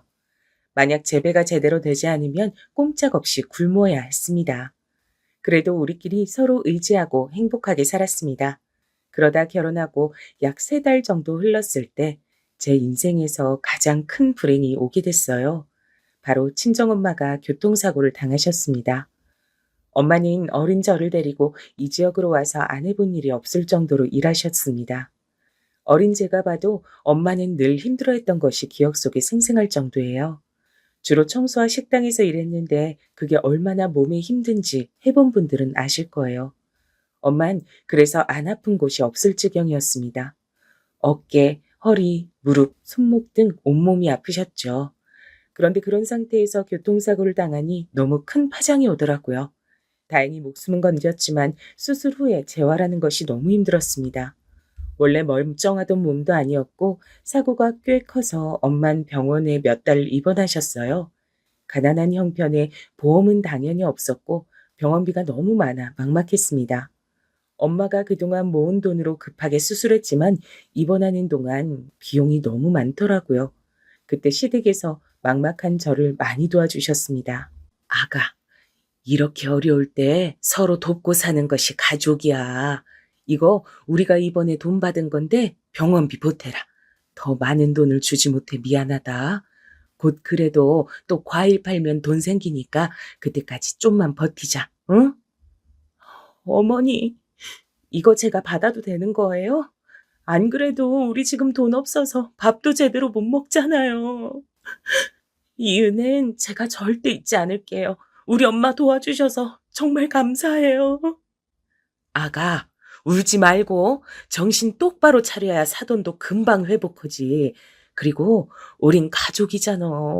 우리가 조금 굶어도 일단 아픈 사람이 회복하는 게 우선이야. 거절해도 우리 마음이 편치 않아. 시어머니는 힘들게 번 돈을 다 저를 주었습니다. 시댁이 그렇다고 평범한 형편도 아니었거든요. 이때 우리 엄마 때문에 시부모님은 과수원을 담보로 대출까지 받으셨죠. 너무 감사한 마음으로 이 돈을 다 병원비에 보탰습니다. 하지만 안타깝게도 엄마는 그만 퇴원하지 못하고 그대로 병원에서 돌아가셨어요. 돌아가시기 직전까지 제게 시댁을 잘 만나서 다행이라고 말씀하셨습니다. 엄마와 둘이 살면서 유독 유대감이 깊었던 저는 엄마가 죽고 심적으로 정말 많이 힘들었어요. 아버지랑은 이미 연락하지 않아서 고아나 다름없었죠. 이렇게 힘들어하던 절 시부모님과 남편이 옆에서 많이 위로해줬습니다. 만약 시댁 식구들이 없었다면 전 엄마가 없는 현실을 버티지 못했을 거예요. 남편과 시아버지가 우리 엄마의 장례도 도와주셔서 엄마를 편하게 보내드릴 수 있었습니다. 원래도 시댁을 좋아했지만 결혼하고 바로 엄마를 보내면서 시부모님을 더욱 좋아하게 됐어요. 엄마가 살던 단칸방을 팔고 조금이라도 시부모님께 드리자 오히려 그 돈을 제 비상 용돈으로 쓰라고 하셨습니다. 우리 엄마의 병원비로 대출이 많이 생겼던 것을 알던 전 가만히 집에 있을 수가 없었어요. 그래서 과수원 일도 돕고 따로 시간을 내어 시장에 가서 일해서 돈을 벌었습니다. 시부모님은 무리하지 말라고 하셨지만 조금이라도 돈을 벌어야 했어요. 그러면서 어린 아가씨의 육아도 제가 도맡아서 했습니다. 아가씨도 새언니인 저를 무척 따르는 편이라 제가 거의 전담해서 키웠죠. 유치원 학부모 상담도 제가 갈 정도였습니다. 거의 저는 그냥 아가씨를 제 딸이라고 생각했습니다. 남편하고 저는 바로 아이를 가질 생각이었는데 생각보다 임신이 쉽지 않더라고요. 안 생기는 아이 때문에 산부인과 가서 검사도 여러 번 받았습니다. 그런데 남편과 저 둘 다 문제가 딱히 없다고 하더라고요. 아직 나이도 젊고 그냥 기다리라는 말이 전부였습니다. 그래서 아이도 없어서 더욱 아가씨를 챙길 수 있었어요. 그렇게 5년의 시간이 흘렀습니다. 아가씨는 어느새 학교에 입학했고 시부모님과 우리 부부는 빚을 갚느라 힘들었어요. 과수원이 잘 되는 편도 아니라 막막했습니다. 이런 도중 우리에게 큰 일이 생기게 됐어요. 그건 바로 누군가 버린 담뱃불로 인해 과수원과 우리 집이 홀라당 불에 타게 됐습니다. 너무 다행히 그때 아가씨도 학교에 있었고 우리 부부와 시부모님이 시장에 있던 시간이라 인명피해는 없었죠. 다친 사람은 없었지만 그 불은 초기에 잡을 수도 없었습니다. 결국 나무가 불에 타고 집도 불에 타서 도저히 복구할 수가 없었어요. 불이 꽤 큰 편이라 가구도 다 타고 말 그대로 망연자실이었습니다. 제 눈으로 보고도 믿을 수가 없었어요. 허망하고 황당해서 다 타버린 집을 보며 눈물만 흘렀습니다. 아이고, 이걸 어찌나. 그나마 있는 재산이라곤 집과 나무들이 전부였는데 이걸 어째. 이제 우린 어떻게 살아. 지금 빚도 많은데 어떡하나. 어떡해. 시어머니는 그 모습을 보고 땅을 치며 울다 실신까지 하셨어요. 현실적으로 우리를 도와줄 친척이 있지도 않았습니다. 급하게 기부를 받고 그나마 있는 돈을 다 모아서 단칸방 하나를 구해서 들어갔어요. 담배꽁초를 벌인 범인은 찾았는데 노숙자라 보상을 받을 수도 없었습니다. 한순간에 재산이 없어진 우린 너무 힘들었어요. 5명이 단칸방에 다 누우면 자리도 제대로 있지 않았습니다. 그래도 이런 현실이 힘들었지만 시댁 식구들과 저는 최대한 긍정적으로 생각하려고 노력했어요. 당장 과수원을 계속할 수는 없으니 시아버지와 남편은 공장에 가서 일하기 시작했습니다. 시어머니와 저는 시장에 가서 할 수 있는 일을 알아봤어요. 일단 빨리 일해서 돈을 버는 것이 목적이었습니다. 일단 급하니까 일은 시작했는데 너무 힘들고 막막했어요. 단칸방은 여름엔 밖보다 덥고 겨울엔 밖보다 추웠습니다. 당장 먹을 것이 없어서 빵 하나로 5명이 나눠 먹기도 했어요. 남편과 시아버진 공장에서 주는 간식을 집에 가지고 와서 우릴 주곤 했습니다. 집이 불에 타서 안에 있던 현금과 가전도 모두 타서 진짜 빈털털이었어요. 전 그래도 우리 아가씨가 어디 가서 가난한 게 티나는 게 그렇게 싫더라고요. 그래서 없는 형편에 아가씨한텐 최대한 아끼지 않았습니다. 너무 배가 고픈데 쌀이 없으니까 배가 부르다고 거짓말하기도 했어요. 그래도 시부모님이나 남편이나 다 사치나 도박 같은 것엔 전혀 관심이 없어 다행이었습니다. 그러다 공장에서 일하던 시아버지가 허리를 심하게 다쳤어요. 한동안 일을 할 몸 상태가 아니었습니다. 수술하거나 그런 정도는 아니어도 움직이는 것이 불편한 상태였어요. 그래서 시아버진 단칸방에 누워 있었는데 수입이 줄어드니 더욱 힘들었죠. 남편은 제게 울면서 자기가 배라도 타서 원양 어선에서 돈을 벌겠다고 하더라고요. 최대한 가족들 앞에선 씩씩하고 긍정적으로 버티던 저도 그때쯤 무너지게 됐습니다. 당장 아가씨가 소풍 갈 때 용돈도 못 주는 형편이 너무 싫었어요. 그런데 여러분, 하늘이 무너져도 솟아날 구멍이 있다는 말 아시죠? 전 그 말을 전적으로 믿는 편이랍니다. 왜냐면 진짜 제가 직접 그 경험을 했거든요. 마침 제가 일하던 식당이 있었는데 그 사장님이 건강 문제로 다 접고 고향인 제주도로 가겠다고 하는 거예요. 그러면서 평소에 일을 잘했던 제게 인수할 생각이 없냐고 하셨습니다. 전 당장 먹고 살 돈도 없어서 인수할 돈이 없다고 했어요. 그러자 사장님이 며칠 뒤에 제게 말씀하셨습니다. 일단 그럼 제가 이어서 식당을 운영하고 나중에 돈을 달라고 하더라고요. 저는 기분이 너무 얼떨떨했어요. 아니, 세댁 형편도 내가 잘 알고 있고 또 그 집 양반들이 워낙 사람 좋잖아. 우리 식당 힘들 때 일부러 와서 팔아준 거 내가 아직 다 기억해. 너무 고마워서 그래. 공짜로 주는 거 아니고 나중에 갚으라는 거야. 부담 가지지 말고 세대기 해. 알고 봤더니 사장님이 가게가 힘들어서 문을 닫으려고 했을 때 우리 시부모님이 많이 도와주셨다고 해요. 또 일부러 친구들도 데리고 와서 먹고 그런 식으로 장사를 잘 되게 해주셨던 거예요. 얼떨결에 백반집 식당을 인수한 저는 시어머니와 남편과 셋이 마지막 기회라고 생각하고 미친 듯이 일하자고 결심했습니다. 그리고 정말 새벽 5시부터 일어나서 식당을 청소하고 재료를 손질했어요. 들어오는 손님 한 명 한 명에게 최선을 다했습니다. 일단 깔끔함과 친절함을 잡으면 반은 성공한다고 믿었죠. 그렇게 열심히 일하니까 워낙 동네에서 평판이 좋았던 시부모님 덕분에 손님들도 고정적으로 생겼고 단골도 늘기 시작했습니다. 시아버지 병원비나 아가씨 용돈 정도는 무리가 되지 않을 만큼 식당이 잘 되기 시작했어요. 입소문이 나면서 수익이 생겨 단칸방을 탈출하게 됐습니다. 새로 집을 구해서 들어간 날 5명이 끌어안고 엉엉 울었죠. 제가 결혼하고 같이 살면서 참 많은 일이 일어났더라고요. 절대 현실에 안주하지 말고 꼭 힘들었을 때 기억해서 더 노력하자고 같이 다짐했습니다. 그러다 우연한 기회로 방송까지 타게 됐습니다. 확실히 방송이 나가니까 아예 옆 동네에서도 우리 식당에 오기 시작했어요. 가게를 확장 이전하고 2호점까지 낼 정도로 바빠졌습니다. 원래 좋은 일은 연달아 오기 마련이라잖아요. 식당이 매우 바빠지면서 드디어 우리 부부에게도 아기가 찾아왔습니다. 만약 우리가 단칸방에 살 때 임신했다면 너무 힘들었을 텐데 아기도 시기를 잘 맞춰 찾아왔어요. 두근거리는 마음으로 아기를 기다렸는데 제 인생은 뭐가 이렇게 험난한 건지 모르겠더라고요. 전 그냥 아기가 생겼으니까 더 많이 일해서 돈을 최대한 저축하고 싶었습니다. 그런데 무리했던 건지 그만 바쁘게 일하다 넘어졌는데 그대로 유산하게 됐어요. 그때 슬픔은 말로 다 표현할 수가 없습니다. 그냥 모든 것이 제 탓으로 여겨졌어요. 누굴 원망할 수도 없었습니다. 시댁집이 불에 탄 것은 그래도 가해자가 있었고 원망할 대상이 있었잖아요. 그런데 아기를 잃은 것은 하나부터 열까지 제 책임이었습니다. 제가 조금만 더 조심했으면 아기를 잃지 않았을 거예요. 너무 속상해서 그때는 식당도 나가지 않고 집에서 틀어박혀 울기만 했습니다. 우울함에 빠져 아무것도 하기가 싫었어요. 아기를 잃어본 분들은 제 마음을 아실 텐데 길거리를 지나갈 수도 없었습니다. 갓난 아기가 보이면 미친 듯이 부럽고 떠난 우리 아이가 불쌍했거든요. 미친 사람처럼 신생아를 보고 엉엉 울어서 불편함을 표현하는 엄마들도 많았습니다.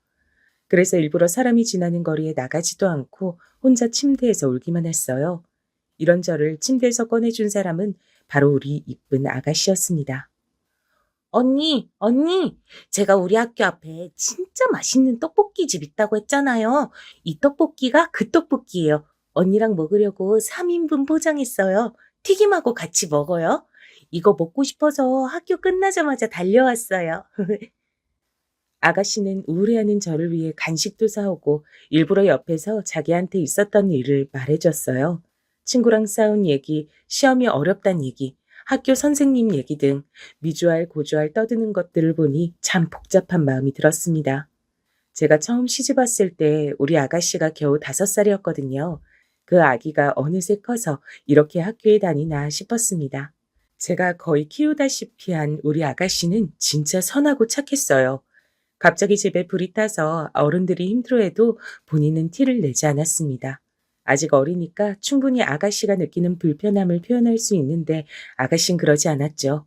오히려 어른스럽게 본인이 씩씩하게 다니는 것을 보고 제가 오히려 많이 배웠습니다. 또 사실 아가씨와 저만 아는 비밀도 있었어요. 그건 우리 집이 불에 타서 단칸방에 살 때였습니다. 갑자기 바뀐 환경에 다들 침울해하던 때 제가 밖에서 우연히 아가씨를 봤던 적이 있어요. 그때 아가씨는 같은 학교에 다니는 남자 학생에게 놀림을 받고 있었습니다. 거지야! 야, 어디 가냐? 너희 가족 완전히 망했다며? 불에 타서 과수원도 이제 접었다고 하던데. 너 가난해서 애들이 같이 놀기 싫대. 알아? 아냐고. 저는 아가씨를 놀리는 그 남자애를 보고 화가 머리끝까지 났어요. 순간 울컥하는 마음에 당장 가서 꿀밤을 때려주고 싶었습니다. 그런데 괜히 나섰다가 아가씨가 곤란해질까봐 그러지도 못하고 혼자 지켜봤죠. 전 다른 것보다 아가씨가 상처를 많이 받을까봐 그게 너무 무서웠습니다. 근데 아가씨는 너무 태연하게 그 남자아이에게 이렇게 말했어요. 야, 우리 집이 불타서 우리가 단칸방에서 사는 게 부끄러운 거냐? 나는 하나도 안 부끄러운데? 가난이 죄야? 이렇게 불에 타서 집이 없어도 우리 가족은 행복해. 너희 엄만 아빠 때문에 집 나가지 않았냐? 누가 누구한테 뭐라는 거야? 수준 떨어져.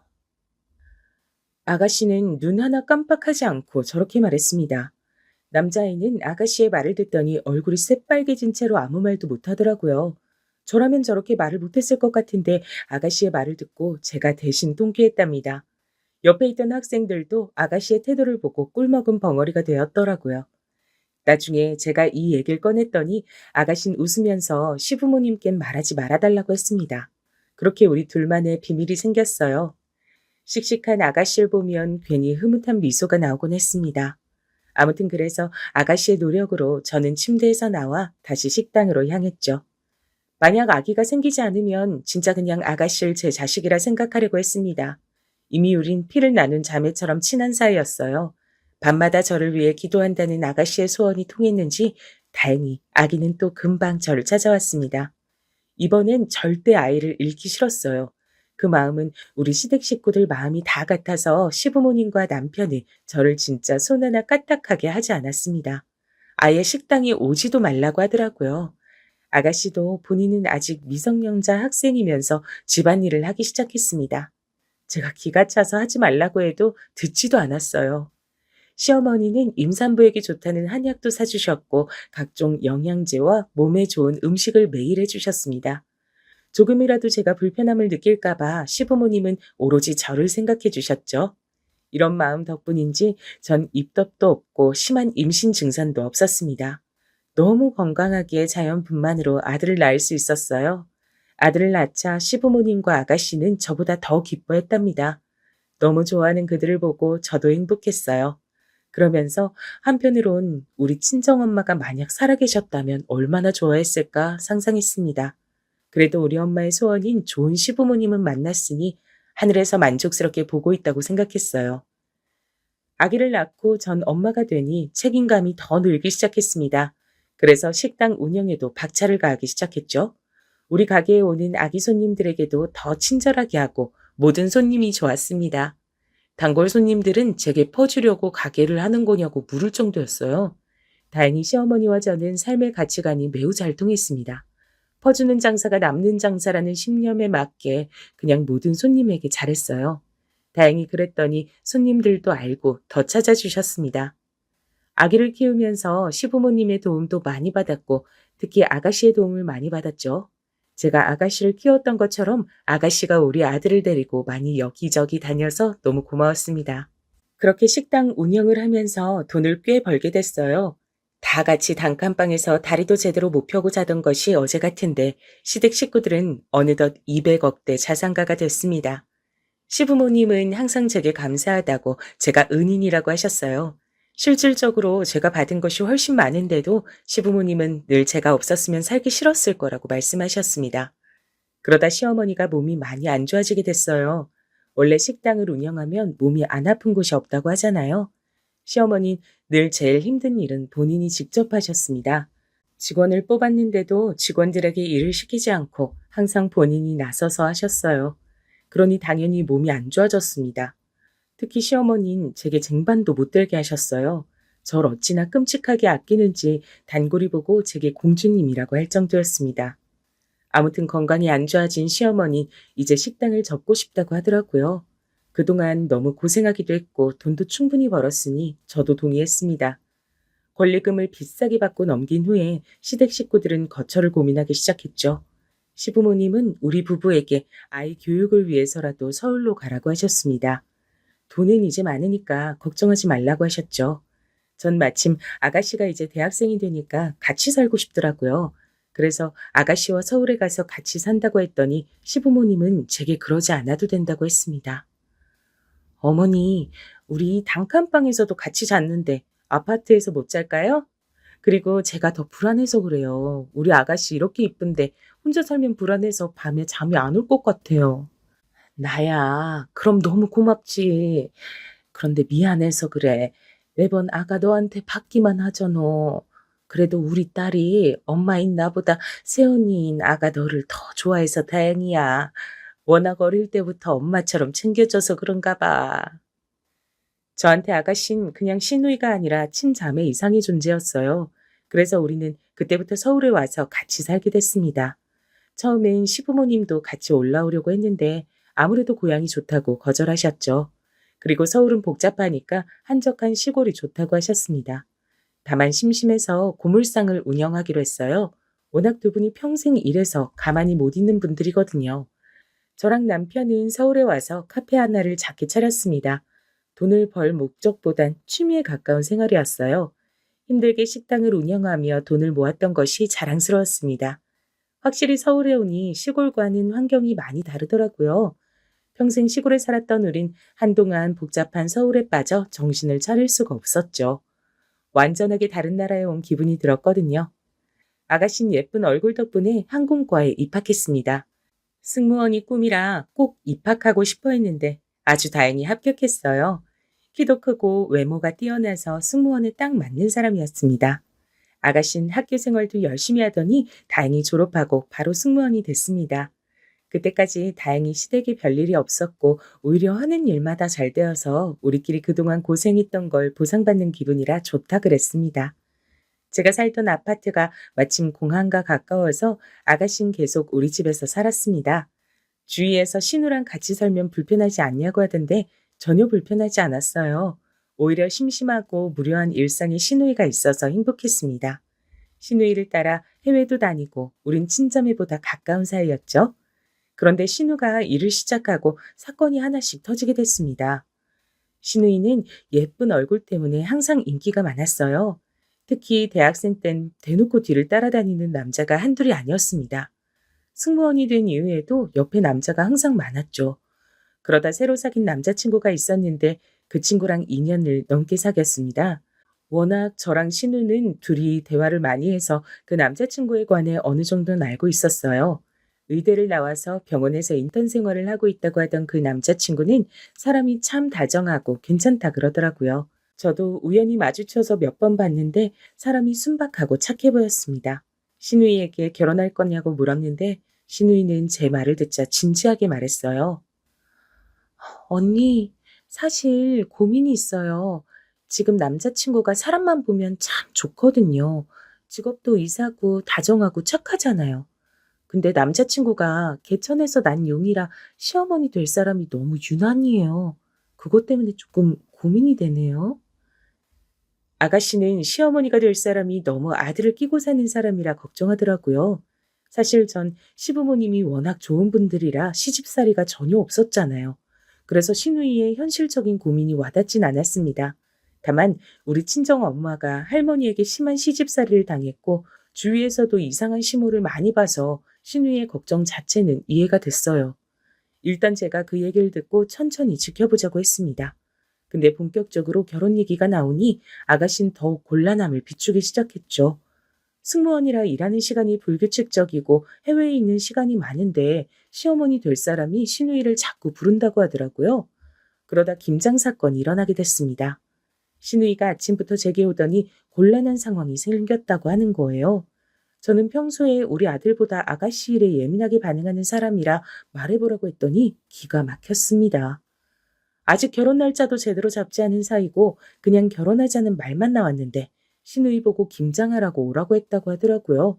그런데 하필 날짜가 아가씨가 유럽으로 비행을 가는 날짜라 곤란하다고 했더니 예비 시댁을 우습게 한다고 난리가 났다고 합니다. 비행을 취소하고 오라고 했다고 시누이는 이 상황이 이해가 가지 않는다고 했어요. 저도 옆에서 보는데 이건 아닌 것 같더라고요. 심지어 의사인 아가씨 남자친구는 부르지도 않고 딱 시누이만 오라고 했답니다. 아니, 남의 집 귀한 딸을 결혼도 전에 오라고 난리야? 아, 난 이 결혼 절대 반대야. 난 아가씨를 유치원 들어가기 전부터 업어 키웠으니까 이 정도 말할 권리는 있죠? 내가 우리 아가씨 어떻게 키웠는데 절대 반대니까 결혼 딱 엎어요. 언니, 저 너무 곤란해요. 그런데 진짜 딱 이 시어머니만 아니면 남자친구는 괜찮아서 더 고민돼요. 일단 저 비행 가야 하니까 준비해서 다녀올게요. 나중에 결혼해서도 비행 취소하고 김장하러 오라고 하진 않겠죠.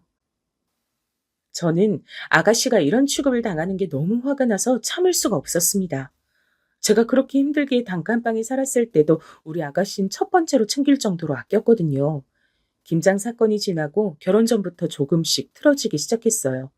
사정상 상견례는 조금 뒤에 하기로 하고 일단 급한 아파트를 알아보기로 했거든요. 시부모님은 연세도 있고 무엇보다 지방에 있어서 제가 아가씨의 엄마처럼 챙기기 시작했습니다. 그러다 아파트 문제로 사돈을 미리 뵀던 적이 있어요. 저는 이날의 기억이 아직도 생생합니다. 그날은 예식장을 고르는 문제로 저랑 시어머니 그리고 시누이가 셋이 보기로 한 날이었어요. 원래 신랑과 신부가 고른다고 하던데 의사라서 바쁘니까 어쩌다 보니 셋이 보게 됐습니다. 저는 마침 김장 사건 이후로 시누이의 시어머니 얼굴이 너무 궁금해서 자진해서 가겠다고 했어요. 그리고 사돈 얼굴을 딱 봤는데 정말 저는 누가 보면 대통령을 낳은 사람인 줄 알았습니다. 어찌나 자만심이 얼굴에 가득한지 누가 봐도 욕망이 많았어요. 인상 자체가 너무 하나도 손해를 보기 싫다는 얼굴이었습니다. 일단 예식장을 고르는 것이 목적이라 같이 다니는데 전 나중엔 너무 창피했어요. 왜냐면 식장에 가는 곳마다 본인 아들이 의사라고 자랑하더라고요. 예식장 직원들이 예의상 맞장구 해주면 본인 아들이 초등학생 때부터 전교 1등이었다고 어찌나 자랑하던지 입이 안 아픈가 신기할 정도였습니다. 숨도 안 쉬고 아들 자랑을 하길래 전 나중에는 제 얼굴이 화끈거릴 지경이었어요. 우리 아가씨와 시댁의 의견을 종합해서 드디어 식장을 결정하고 예약금도 입금하고 같이 밥을 먹기로 했습니다. 그런데 밥을 먹으러 간 식당에서도 본인 아들이 의사라고 자랑하는 거예요. 여러분은 혹시 주변에 의사를 둔 부모가 있으세요?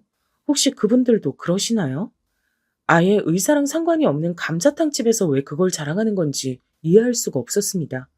밥을 먹는 내내 저한테도 어찌나 당신 아들을 자랑하던지 귀에서 피가 나올 지경이었어요. 저는 일단 한 귀로 듣고 한 귀로 흘리고 있었는데 순간 거슬리는 말이 점점 들리기 시작했습니다. 본인 아들은 귀하게 자랐다. 공부만 해서 여자를 하나도 모르는데 억울하다.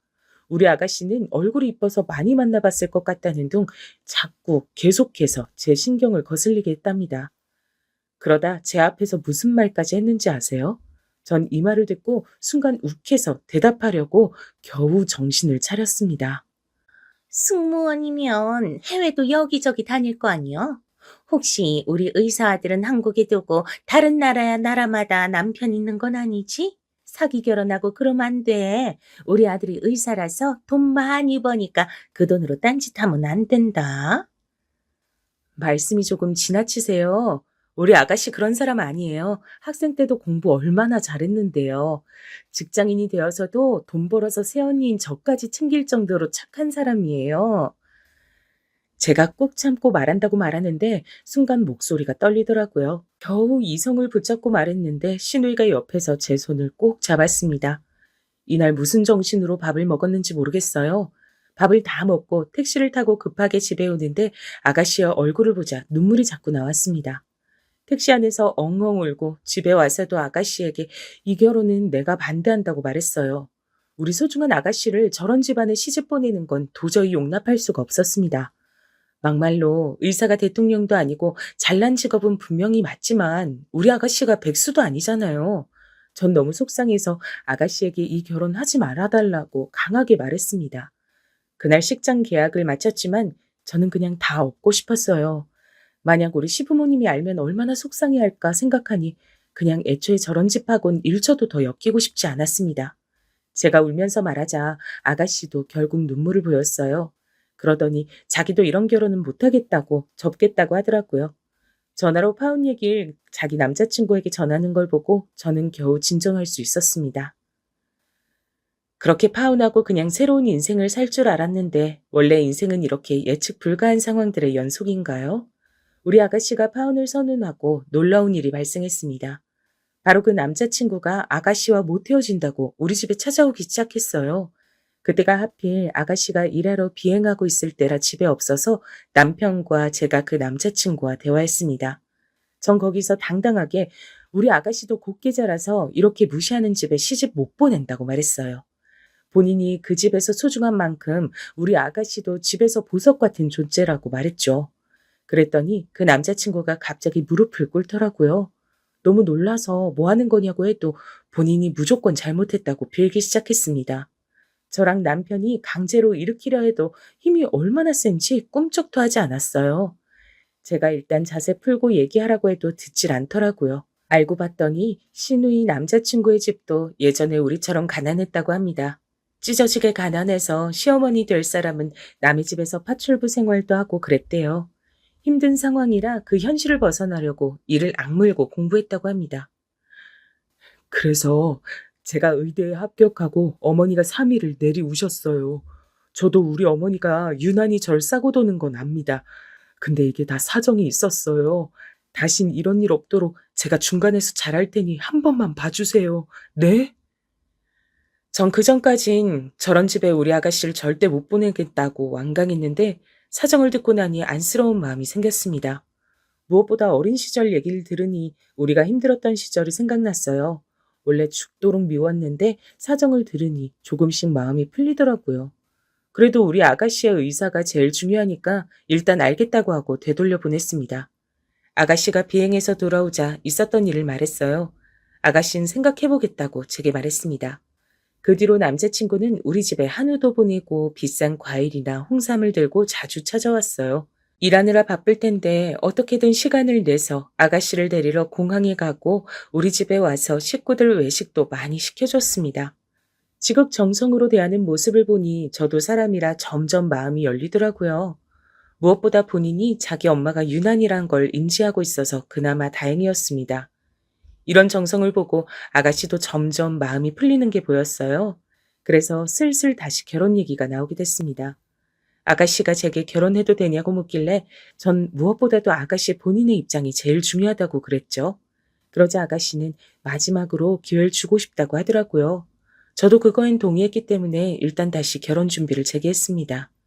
남자친구가 중간에서 말을 잘했는지 예전처럼 김장하러 오라거나 명절에 부르거나 그런 것은 없었어요. 신우에게 전화를 강요하거나 자주 찾아오는 것을 원하는 것도 없었습니다. 예전엔 신우가 해외에 갔다가 작은 선물을 사오면 더 큰 걸 바라는 눈치였는데 이젠 그런 것도 없다고 하더라고요. 일단 남편이 중간에서 역할을 잘하면 되니까 전 그 모습을 보고 결혼해도 되겠다고 생각했습니다. 시부모님을 보러 가서도 아가씨 남자친구가 괜찮은 사람이라고 알리기 시작했죠. 그러다 상견례 날짜가 잡혔습니다. 우리 시부모님이 두 분 다 시골에 계시니까 상견례 자리에서 처음 사돈끼리 보는 자리였어요. 아가씨 남자친구도 처음으로 보는 날이었죠. 제가 괜히 긴장이 돼서 시부모님을 하루 전에 우리 집으로 모셨습니다. 식구들이 아침부터 분주하게 준비해서 상견례 자리로 향했어요. 시부모님보다 오히려 제가 더 긴장된 상태로 차에 타서 이동했습니다. 저도 파혼하게 된 날 이후로 사돈을 처음 보는 자리였거든요. 그날 좋지 않게 마무리가 돼서 찝찝한 마음이 있었습니다. 그래서 일부러 제가 나서서 떡 케이크도 준비하고 최대한 말을 예쁘게 하려고 준비했어요. 강남에 있는 고급 한정 식당을 예약하고 10분 전에 도착한 우린 아직 오지도 않은 사돈댁을 기다렸습니다. 그런데 약속한 시각이 되어서도 예비 사돈들은 오지 않더라고요. 분명히 장소도 사전에 알려줬고 일부러 사돈댁과 가까운 위치로 잡았는데 이상했죠. 거리가 먼 거리도 아니었고 예비 사돈의 집에서 겨우 15분이 걸리는 위치였거든요. 아무리 늦어도 이렇게 늦을 순 없었습니다.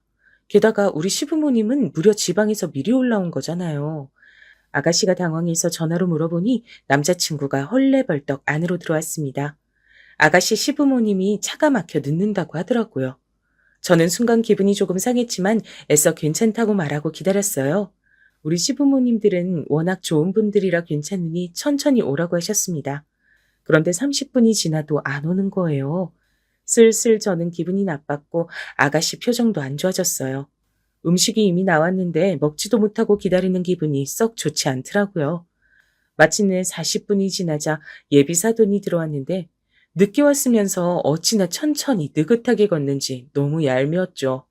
심지어 늦어서 죄송하다는 말도 하지 않더라고요. 예비 사돈을 보고 우리 시어머니가 오시느라 고생하셨다고 하니까 그냥 별거 아니라고 답했습니다. 그 모습을 보고 전 그 자리에서 박차고 일어나고 싶었어요. 역시 사람은 바뀌지 않는 건가 싶었습니다. 아가씨가 제 눈치를 보는 게 느껴져서 일단 꾹 참고 저도 웃는 얼굴로 대했어요. 그렇게 상견례가 시작됐는데 자리가 너무 불편했습니다.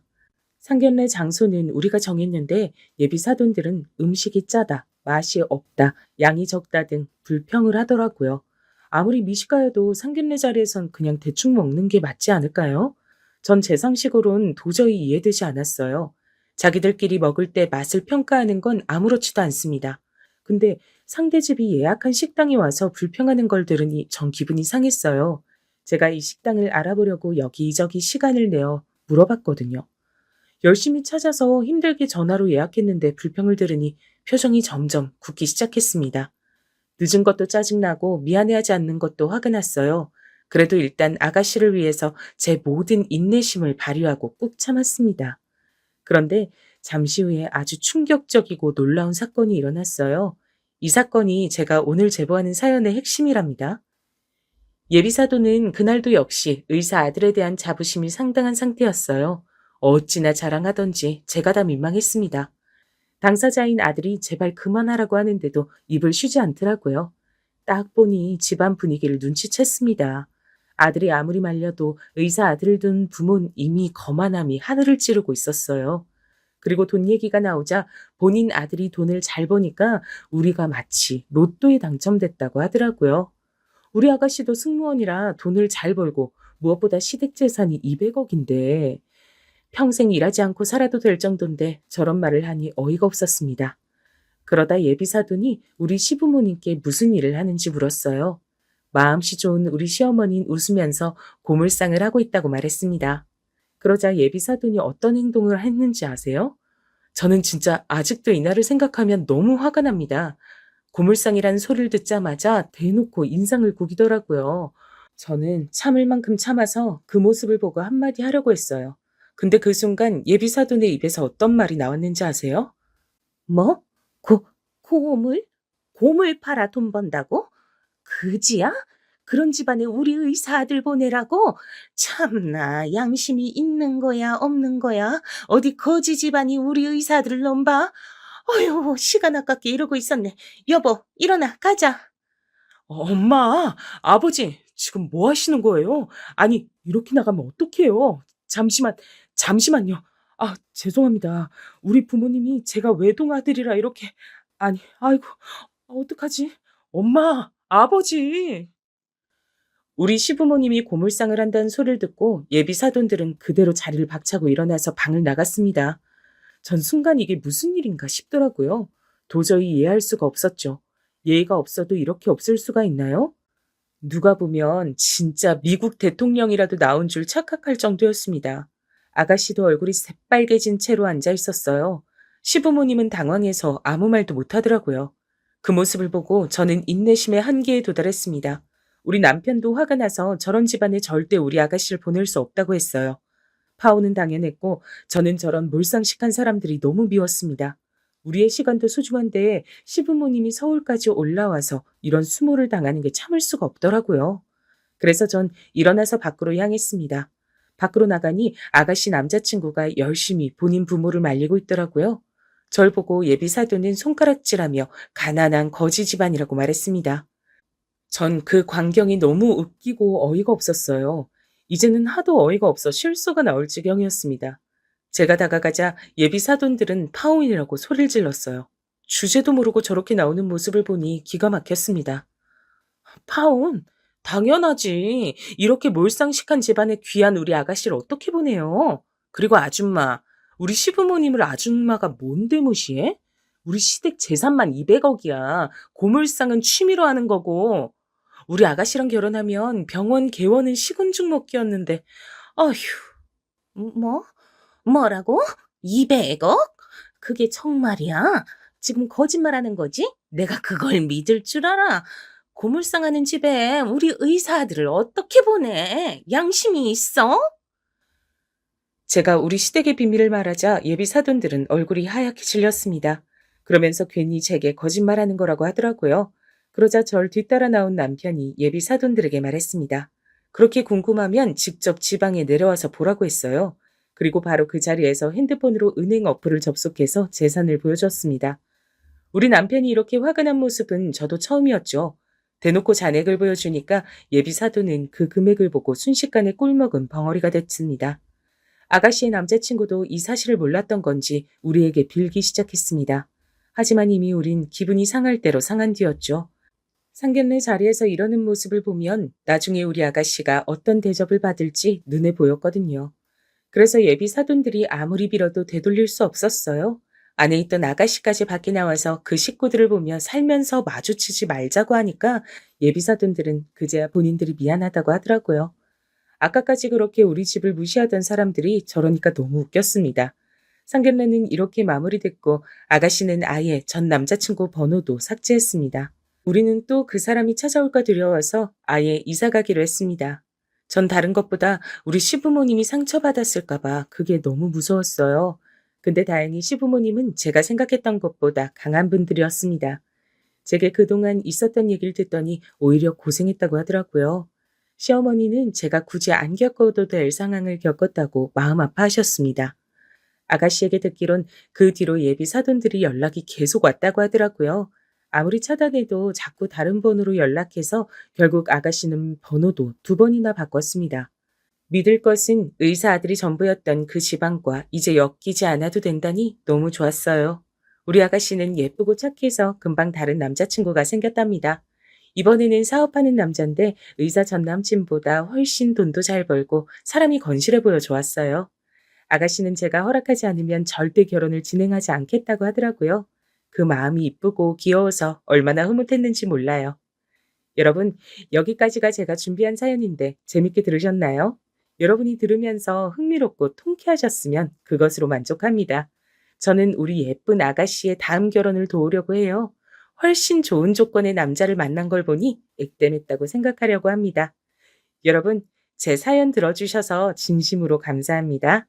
그럼 전 이만 마치겠습니다.